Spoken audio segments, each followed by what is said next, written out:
Saludos. Bueno, ya está publicado el episodio número 21 de Paseando con Oliver Sacks. Un episodio que se habla sobre la narrativa como técnica subjetiva usada en la evaluación psicológica. Un repasito por encima para entenderlo un poco más y con algunas lecturas de un caso en concreto del libro de Despertares. Y ya lo tenéis publicado. Si lo queréis escuchar, adelante. Y feliz 1 de marzo. Chao.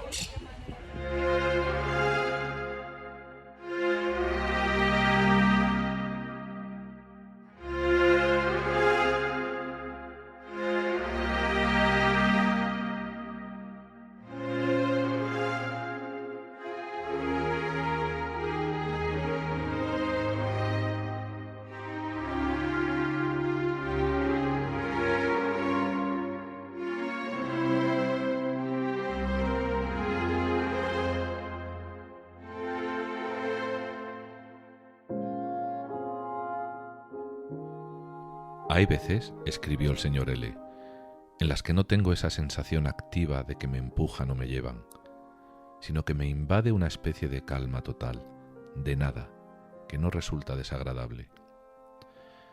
Es una suspensión temporal de la tortura.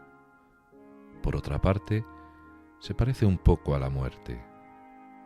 En esos momentos tengo la impresión de que la enfermedad me ha castrado y me ha liberado de todos los anhelos que tiene el resto de la gente. En otras ocasiones el señor L. me describió ciertos estados de la percepción y del ser, a los que era particularmente proclive, tanto despierto como dormido, unos estados que en otro lugar he denominado visión dinámica y visión cinemática en mosaico. Mi conocimiento de estos estados, tal como se presentan en los pacientes posencefálicos, se debe en gran medida, al señor L., gracias a su capacidad de expresión, así como a otros pacientes que, aunque experimentaron a menudo esos estados, carecían de la pasión y la fuerza para describirlos de aquel.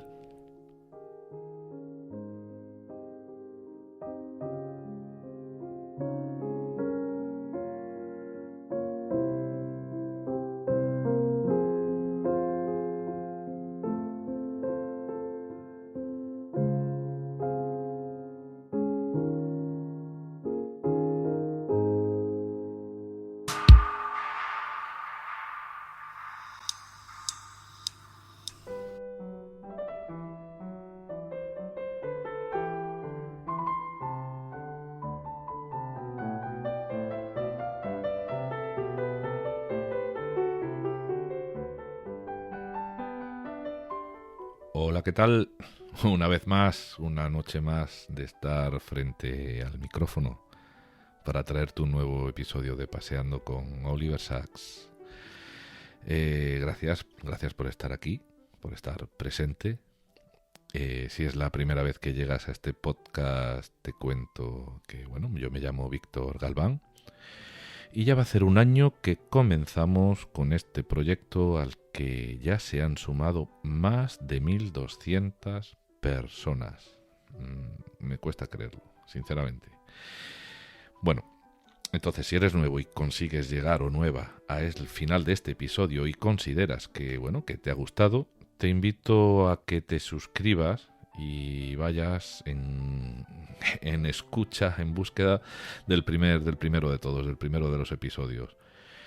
Y y que si ese también te gusta, pues ya evidentemente te animo a que sigas escuchando toda la serie, ¿no? A tu ritmo, tranquilamente, uno a uno, porque creo que, al final este podcast es un trabajo en construcción, con cierto orden lógico. Por un lado, porque abordamos la vida de Sacks a través de su autobiografía, ¿no? Llevando un orden en aquellos capítulos que tratan exclusivamente de su vida. Y por otro lado, pues abordamos los temas de sus libros, partiendo de lo general, pues para para entrar luego en lo específico, ¿no? De eso se trata. Por eso creo que es un trabajo en construcción, ¿no? y con un tinte pedagógico, con cierta metodología de fondo, ¿no? Y bueno, pues ya llegues a este episodio por primera vez, o seas alguien que está aquí desde siempre o desde hace algún tiempo, pues te animo a que ayudes a esta comunidad a construir este proyecto.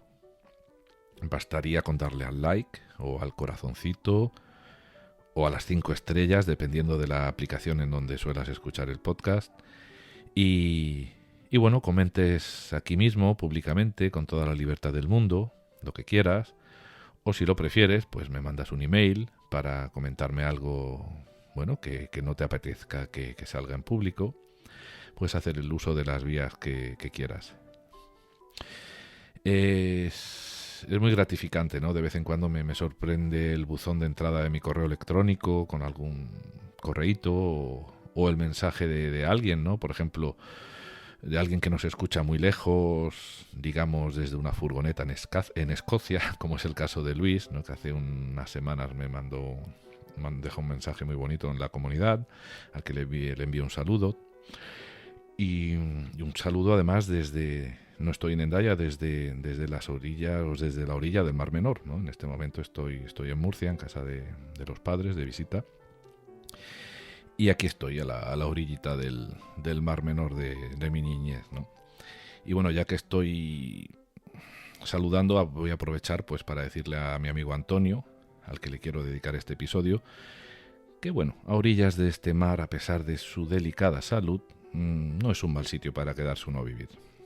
Yo me lo estoy planteando, quizás en un futuro próximo. Bueno, te recuerdo que este podcast lo puedes encontrar además de en iVoox, en donde está alojado, pues en Spotify, en Apple Podcast, en Google Podcast, también en YouTube. ¿Por qué? Porque si te manejas mejor con esta aplicación, aunque ahí raramente pongo imágenes, bueno, pues está también esa opción, ¿no? Tengo pensado hacer algún episodio realmente donde la imagen tenga un peso, ¿no? Sea importante.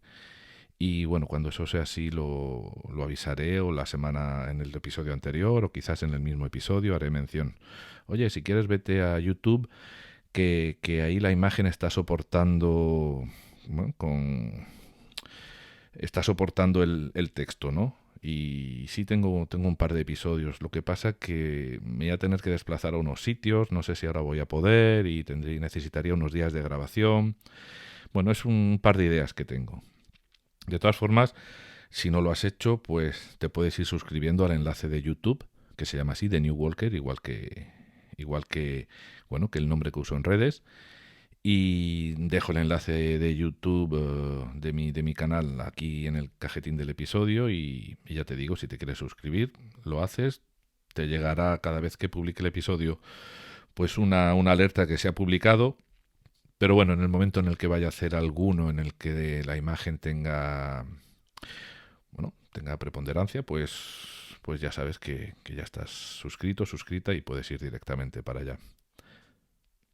Así que ojalá que esto sea más pronto que tarde.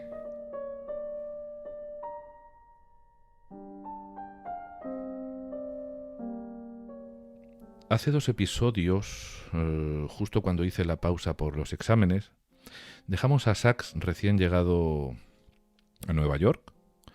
Es cierto que bastante tocado por el consumo de drogas, con el corazón lacerado también, pero dispuesto a cambiar muchas cosas, ¿no? A hacer un órdago en su vida, quizás también gracias al empuje de aquella exposición que hizo en un congreso en donde dejó, bueno, junto a un compañero fotógrafo, ¿no?, que le ayudó a montar la exposición, dejó boquiabierta parte de aquella comunidad científica. Y bueno, ahí mismo vamos a dejar a Sax por unas cuantas semanas, recién llegado a Nueva York, y bueno, vamos a darle un respiro y vamos a centrarnos nosotros en otros aspectos de su vida, de su obra en este caso.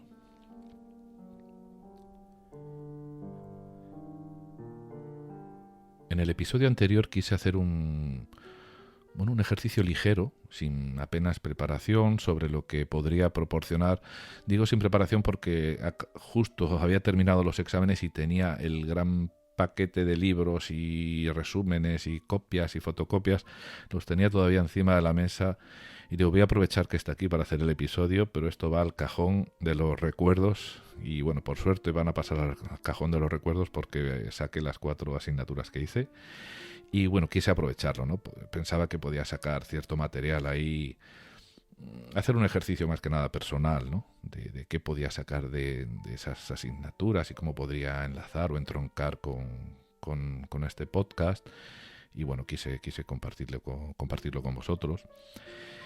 Y bueno, y de todo esto, de lo que hablé en el episodio anterior, lo dejé para el final, ¿no? Precisamente uno de estos contenidos, concretamente el uso de las estrategias narrativas a la hora de realizar la evaluación psicológica, pues es algo que os invité a que vinierais a este episodio porque lo quería tratar, ¿no? Y también comenté que precisamente ese tema lo sacaron del temario, pues quizás como regalo a los estudiantes para disminuir la carga de estudio, pero personalmente yo hubiera preferido que hubiesen quitado otra cosa, ¿no? Como por ejemplo las interminables listas de tests y de autores y los pesados conceptos psicométricos, ¿no? que ya me salen por las orejas. Pero bueno, entiendo que quitaron algo que es una evaluación subjetiva, ¿no? Como las estrategias narrativas y entiendo que, como al fin y al cabo la psicología adolece, ¿no? de ese complejo de ciencia menor, y no lo digo yo, está en los libros de texto, de historia de la psicología, pues yo entiendo que se insista tanto en la cuantificación y en la operativización, ¿no? de los constructos psicológicos y de sus dimensiones, ¿no? en detrimento casi siempre de las pruebas subjetivas. Vamos a ver, las narrativas. Como sabemos, y esto lo sabemos todos prácticamente, pues son un género literario, ¿no? que se puede expresar pues de muchas formas, en forma de diario, en forma de cartas, en forma de cuentos o novelas, también en el cine, que al fin y al cabo el cine es una transcripción en imágenes de un guión, ¿no? O sea, de una narración, ¿no? Y están las propias memorias de cualquier persona, pero también se expresan a través de procesos terapéuticos, ¿no? Como las historias de vida, ya sean escritas, o sea, redactadas en papel, o ya sean habladas, ¿no? Contadas. Y esta quizás es la que, es la que, quizás no es la que a nosotros nos interesa, ¿no? En el contexto de este podcast. Vamos a ver que, algo que es bastante, que todo el mundo lo tiene en la cabeza, pero vamos a estructurarlo un poquito, y es precisamente la estructura de la técnica narrativa, ¿no? Que es algo que todos conocemos mejor o peor, pero seguro que aunque no lo conozcamos o no la conozcamos demasiado bien, sí es algo que está de manera inconsciente en nuestra cabeza, ¿no? Estamos hablando que estas técnicas contienen una serie de elementos y vamos a ver cuáles son estos elementos, ¿no? Empecemos con el contexto o la contextualización. ¿Esto qué quiere decir? Pues que lo que se relata evidentemente acontece en unas condiciones y en unos lugares determinados, ¿no? Y podrían no ocurrir si ese contexto fuese otro. Esto es algo que está claro. Otra parte de la estructura narrativa, evidentemente, es el propósito o el efecto, ¿no? Aquello de lo que el hablante quiere convencer a la audiencia, ¿no? ¿Y esto cómo se hace? Pues evidentemente a través del desarrollo de la acción o de la secuencia, ¿no? De los sucesos, en este caso de los sucesos de vida que quiere transmitir un paciente a un psicólogo, a un neuropsicólogo, a un psiquiatra, etcétera, ¿no? También hay una evaluación, ¿no? Es otra parte de la estructura narrativa. Evaluación o apreciación, ¿no? De lo que podemos llamar bondad-maldad, ¿no? De los hechos. Y estas etiquetas de maldad, o sea, de bondad y de maldad, se mueven en un continuo, ¿no? Y es un continuo de aceptabilidad e inaceptabilidad de lo que nos acontece. Voy a poner un ejemplo. Nos está contando un paciente, ¿vale? Yo no me puedo poner como terapeuta porque no lo soy, pero está contando un paciente a un psicólogo, a un psiquiatra o a un neuropsicólogo lo que le acontece, y el mismo paciente hace una evaluación o una apreciación de lo que le ocurre, ¿no? Y esa apreciación pues se mueve en ese continuo de aceptabilidad. Primero, se suele definir como algo bueno o malo, positivo o negativo, por eso decimos que nos movemos en el binomio bondad-maldad de los hechos, y dentro de ese binomio pues nos movemos también en la dimensión aceptabilidad-inaceptabilidad, ¿no?, de lo que nos ocurre. Entonces imaginemos a alguien o a nosotros mismos contando una historia de vida sobre un suceso concreto, sobre un problema de salud concreto, y bueno, hablaremos de que lo que nos ocurre es terrible, de que lo estamos aceptando, de que no lo estamos aceptando, pero quizá con el tiempo lo vamos aceptando, y quizá incluso con el tiempo cambie el binomio bondad-maldad y resulta que ya no nos parezca tan terrible lo que nos ocurría, pues que quizá gracias a ellos nos hemos dado cuenta de que a partir de cierto tiempo de sentir aquello, ¿no?, pues estamos apreciando otras cosas, ¿no?, y hasta agradecemos que aquello tan terrible pues nos haya ocurrido, ¿no? Estoy poniendo casos un poco extremos, pero que se dan perfectamente. Además, yo en mi caso lo he vivido con mi problema de rodilla, ¿no? O sea, que queda entendido, ¿no?, lo de la aceptabilidad inaceptabilidad, dentro de ese binomio bondad-maldad de los hechos que nos ocurren. Vale. Otro elemento de la estructura narrativa, pues, es la resolución, ¿no?, el resultado o el desenlace, como queramos llamarle. Esto también lo reconocemos todos, ¿no? Es cómo acaba aquello que queremos transmitir, ¿no? Y bueno, esto podría terminar aquí, las técnicas narrativas o la narración podría terminar aquí, pero hay veces, no ocurre siempre, hay veces que hay una coda, ¿no?, o una moraleja, como algo que trasciende, ¿no?, al propio relato, ¿no? Sobre todo si este es muy personal y tiene una gran carga afectiva, que es lo que suele ocurrir en las historias de vida de enfermedad, está claro. Y esa coda o esa moraleja es una especie de síntesis que lleva un significado muy, muy personal.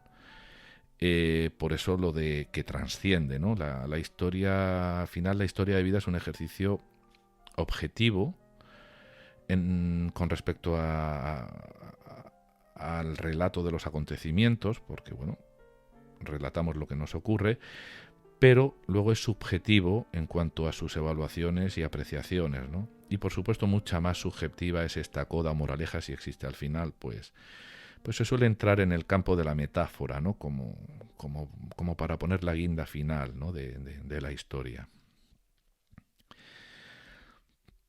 Por lo tanto, aunque bueno, no siempre seamos conscientes, ¿no?, y ahora quiero hacer una síntesis de lo que he expuesto, aunque no siempre seamos conscientes de todas estas partes de una narrativa, sí es cierto que las esperamos siempre en el transcurso de una historia, ¿no? Y de una historia que estemos leyendo en un libro o viendo en una película o en una obra de teatro, ¿no? Las esperamos, y si alguna de ellas falta o falla o no funciona bien, evidentemente sentimos que hay algo que no ha cuadrado en la historia, ¿no? Es esa sensación de no ha sido redonda la historia. Bueno, pues tenemos muy interiorizado las estructuras de la narrativa, y si alguna de ellas falla, pues hay algo que evidentemente nos falle, ¿no?, aunque no seamos conscientes exactamente de todas las partes de esa estructura. Pero bueno, vamos a volver a lo que nos interesa, ¿no?, que es la construcción, ¿no?, a través de la narrativa de la identidad, de la identidad precisamente a través de la técnica narrativa, ¿no? Y es que, bueno, hay que decir que esta construcción de la identidad se puede dar en los dos sentidos. Yo creo que lo abordé ya en el pasado episodio. Podemos construir esta identidad, vamos a decir, en un sentido positivo, en donde realmente se construye, se fabrica una identidad que puede ser deseada, o incluso en el negativo, ¿no?, que sería construir la desintegración de la identidad previa a la enfermedad. ¿Para qué? Pues para reconstruirla en una nueva, ¿no?, que resurge pues a pesar de la fuerza destructora de la misma, ¿no?, de la enfermedad que se esté sufriendo en ese momento.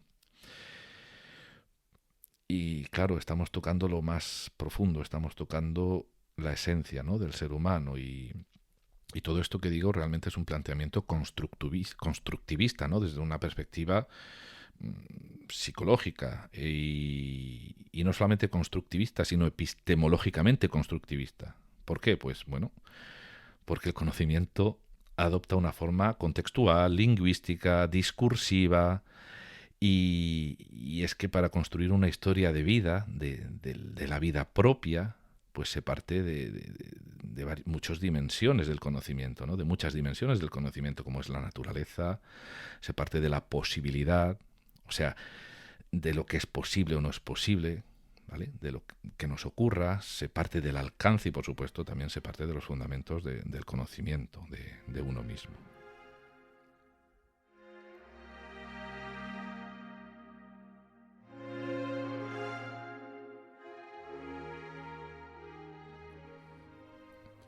El texto del comienzo del episodio es un extracto del libro Despertares, al que ya nos aproximamos hace ya unos cuantos episodios. Si lo recuerdas, el corpus del libro está formado por un buen puñado de historias que fueron contadas a Sacks antes, durante y después de que aquellos pacientes posencefálicos fuesen tratados con la droga L-Dopa. Y en el texto que hemos leído al principio podemos ver cómo el señor L hace una evaluación de su estado. Pero también vemos cómo Sacks deja claro que gracias a las evaluaciones del señor L, por muy subjetivas que éstas sean, y por lo tanto pues poco sistemáticas y difícilmente cuantificables, le fueron de gran valor, ¿no? Le fueron de gran valor para que él mismo, para que Sacks pudiese entender la profundidad de los estados en los que se sumían, tanto él como el resto de los pacientes posencefálicos. Escuchemos un poquito más sobre el señor L y dejemos correr la imaginación.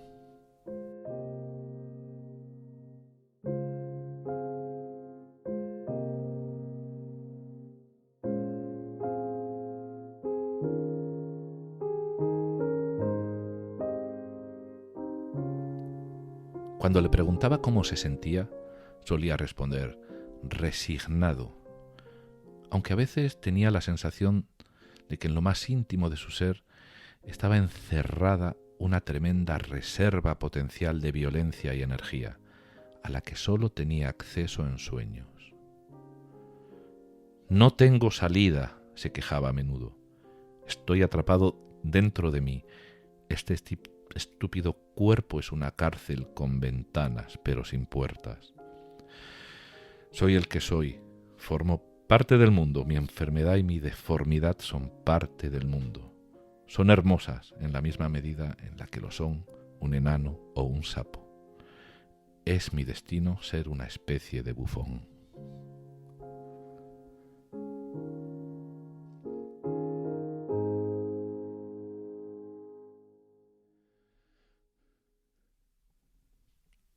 Bueno, pues vamos a seguir. Para entender la narrativa, si cabe pues un poco más, hay que hacer referencia a 4 aspectos que son muy importantes. Ahora los voy a desarrollar un poco cada uno. Estos aspectos son la autoría, la intencionalidad, el valor de la verdad y la audiencia. Vamos a empezar con la autoría. Y aquí hay que mencionar a William James. William James estableció la diferencia entre el yo como autor y observador de su propia historia, o sea, la persona que está escribiendo o contando la historia, y el mí como objeto del relato. Lo que acabamos conociendo finalmente es el mí, que es lo que conocemos del yo, solo a través de este relato. Y el yo puede no estar totalmente en la historia. Esto es importante entenderlo, yo creo que está claro, ¿no? Es muy interesante esta diferencia. Voy a poner un ejemplo que suele ocurrir en relatos contados por víctimas de violencia. Y es que resulta que hay víctimas de violencia en donde que cuando cuentan su historia de vida sobre la violencia que han recibido, hay muchas de estas víctimas que lo relatan, o sea, que la voz que eligen para ordenar el relato es la del agresor, no es la de ellos mismos, es la del agresor. ¿Por qué? Pues porque el agresor es el sujeto que perpetúa la acción, es el que ha puesto en movimiento el evento, aunque sea la víctima la que cuenta el relato. De ahí la importancia de entender para un evaluador, en este caso un psiquiatra, un psicólogo, un neuropsicólogo, que el sujeto, la persona dentro del relato, no tiene por qué ser 100% la persona que está contando el relato. El segundo aspecto que hemos comentado es la intencionalidad. Y es que el relato normalmente no es neutro. Toda historia quiere, pues, lograr un estado concreto de opinión. Y esto también puede ser evidente, ¿no? Pues porque quien cuenta su historia de vida, pues quiere asegurarse que su punto de vista va a pervivir. O sea, no quiere que se olvide su historia. El otro aspecto es el valor de la verdad. Y aquí hay que decir que realmente un relato se juzga a través del convencimiento. La cuestión no es si el relato es cierto o no, sino si convence. O lo que es lo mismo, la carga de su valor de verdad, en este caso, es la verosimilitud del relato. Y bueno, es que una buena historia, o una historia normal, es aquella que simplemente es correcta, pero una historia interesante es la que convierte las irregularidades, es decir, lo que se sale de lo normal o de lo esperado, y convierte estas irregularidades de tal manera que hace que el relato al final pues sea verosímil. Y bueno, el paradigma de esto en la obra de Sachs sería ese libro cuyo título es El hombre que confundió a su mujer con un sombrero, y concretamente esa historia, ¿no?, que lleva el mismo nombre, que en este caso es una historia cierta, pero por inesperada y por irregular que es, pues hay que trabajarla de tal manera pues para que acabe siendo verosímil, ¿no? Porque si no hubiera funcionado, por muy verdadera que sea, ¿no? El otro aspecto es la audiencia, y esto es evidente, no hay narrativa que no se ajuste a la audiencia. El relato, como hemos dicho, ha de seducir, ha de ser verosímil, ¿no?, para esta audiencia. Y es que no parece que se cuente una misma cosa de la misma manera a una persona o a otra, o a un tipo de audiencia y a otra. Si yo, cuando pienso en mi historia de vida con respecto a mi enfermedad, a mi problema en las rodillas, yo recuerdo que cuando tenía que descargar todo mi historial, ¿no?, de lo vivido en los años de operaciones, de problemas, de dolores, de las rodillas, etcétera, etcétera, dependiendo quién fuese mi médico, se lo contaba de una manera o de otra. O sea, hacía una versión de mi historia de tal manera que la componía de la forma más verosímil para que el médico no la invalidase, ¿no? ¿Por qué? Pues porque quiero que impacte en él para que pueda tratarme de la mejor forma posible. Y otro matiz que hay que añadir a esto es que, bueno, la audiencia no es solamente externa, no tiene por qué ser externa, también puede ser interna. Es decir, contarnos nuestros relatos a nosotros mismos para convencernos a nosotros mismos y para que encaje con nuestros valores, nuestras expectativas y hasta con las motivaciones, ¿no?, de nuestra vida.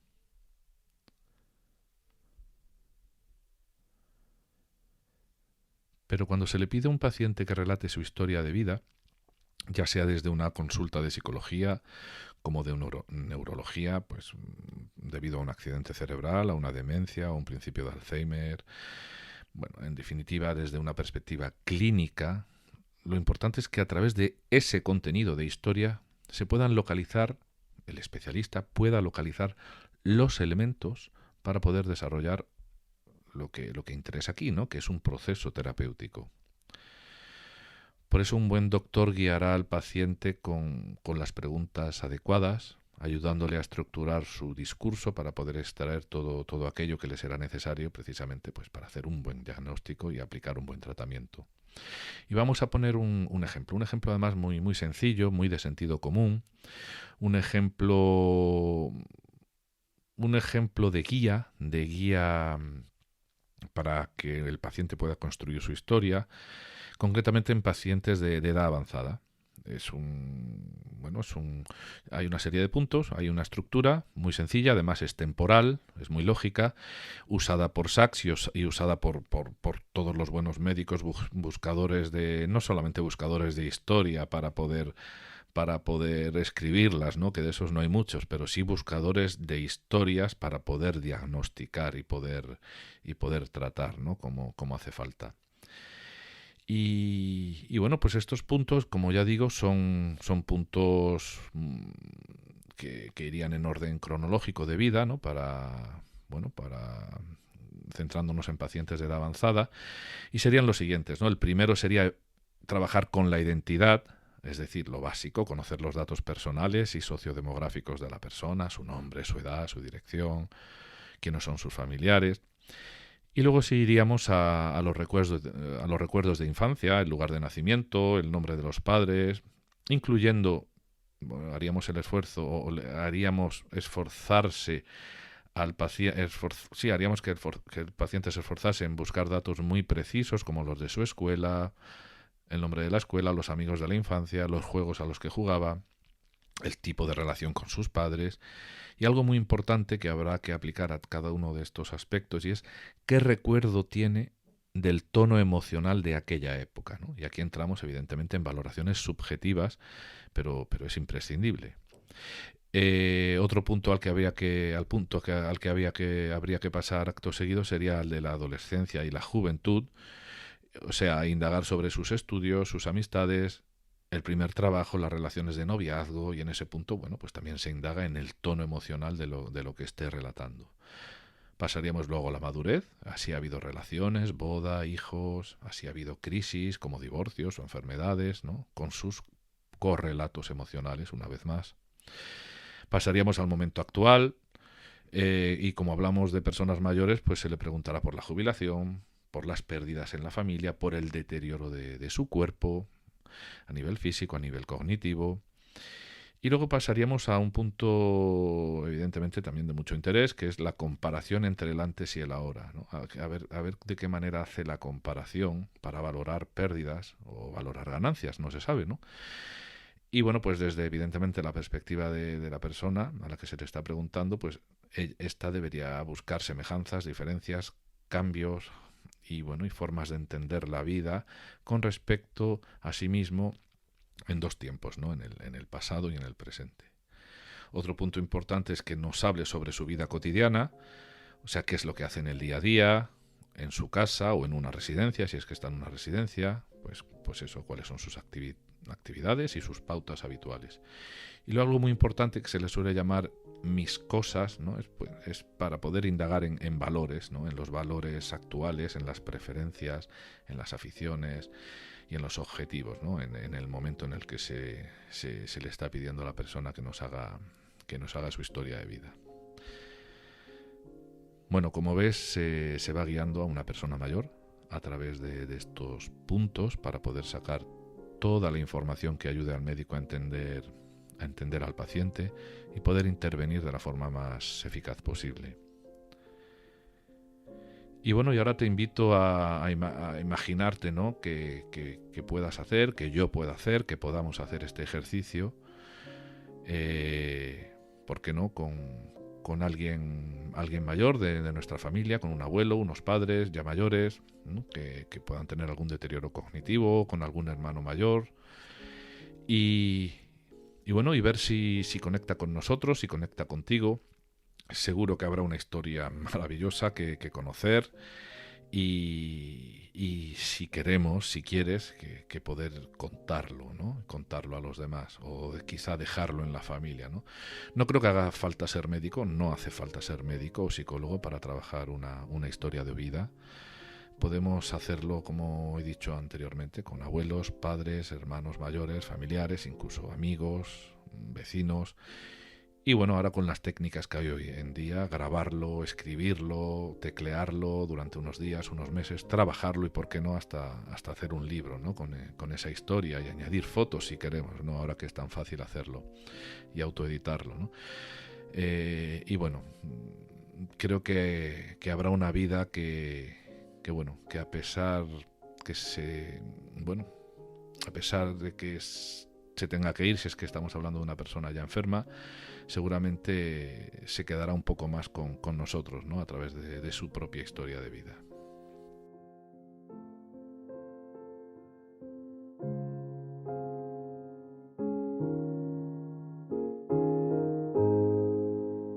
Pues vamos a ir cerrando el episodio. Va a salir un episodio cortito esta vez. Algunos de vosotros me habéis dicho, hazlo más corto. Digo, bueno, algunos salen más cortos, otros salen menos cortos. Este va a salir más corto. Creo que, bueno, he notado ruidos de fondo de un perro que creo que es el vecino de mis padres, que, bueno, a pesar de que he cerrado todo, persianas, etcétera, no tengo un lugar fijo. Entonces me disculpáis si habéis escuchado ladrar un perro por ahí por el fondo, o si sigue ladrando, que creo que sigue ladrando. Bueno, ojalá te haya resultado interesante este episodio, ya digo, un poquito más cortito de lo normal. Te voy a animar a que compartas lo que piensas sobre lo que se ha dicho aquí. No sé si has trabajado historias de vida, si eres especialista, si las has trabajado con pacientes o con algún familiar, o si no eres especialista, simplemente si lo has trabajado por el hecho de hacer este ejercicio con tu familiar. Yo estaría encantado de leerte, y seguro que si tú te animas, se animarán otros paseantes de este podcast a dejar sus comentarios. Estoy casi convencido. Te voy a dejar ir entonces, no sin antes desearte, vamos a decirlo así, vigorizantes paseos por tus lugares preferidos. Y ya sabes, y aquí lo comentamos algunas veces, que si no los puedes hacer con los pies, estos paseos, puedes intentar hacerlo con tu imaginación. Así que te voy a dejar con unas pequeñas, cortitas palabras de Sachs para terminar este episodio. Pero antes te envío un fuerte abrazo y paz.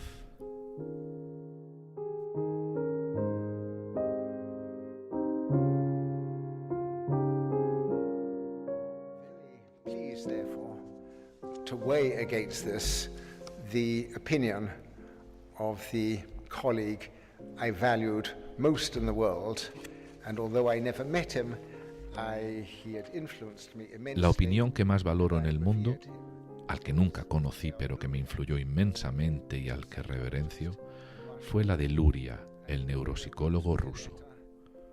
Luria me escribió una carta diciendo que era consciente y estaba seguro que la descripción de los casos clínicos juega un papel esencial en la medicina, especialmente en neurología y psiquiatría.